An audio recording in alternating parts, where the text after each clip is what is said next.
Што стои зад блокирањето на поништувањето на лустрацијата од страна на ДУИ? Доследност или пак можна уцена за враќање во игра на прашањето за политичките затвореници од комунистичкиот систем? Предлог кој интегративците од Мала Речица го ставија на маса во предизборието во 2012 година.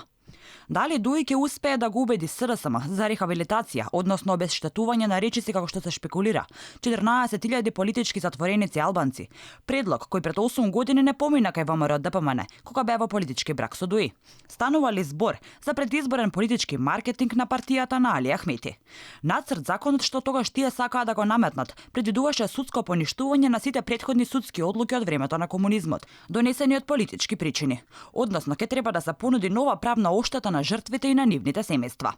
Вчера од ДУИ истакнаа дека се за лустрација, бидејќи го гласале тој закон, но сакаат за ова да има и поширока дебата. Сакаме да се отвори и прашањето за поранешните политички затвореници и паралелно да се решава прашањето за политичките затвореници од комунистичкиот систем, велат од ДУИ. Останува отворено прашањето дали ДУИ во трка за гласови го уценува СДСМ дека ќе разговараат за поништување на лустрацијата, но само ако се актуализира повторно прашањето за политичките затвореници. Поништувањето на лустрацијата се поизвестно е дека би можело да се најде пред пратениците дури по изборите. Прифираат извори за Алфа од СДСМ и од ДУИ.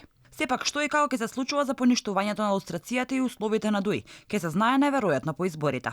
ВМРО ДПМН е против овој предлог, а со условот на ДУИ СДСМ се оставени сами во битката за поништувањето. Инаку ова законско решение кое е на стендбај, покрај толкувањето на мислењето на Венецијанската комисија за законот за јазици, како и несогласувањето за изборниот законник, се само дел од низата разлики меѓу СДСМ и ДУИ.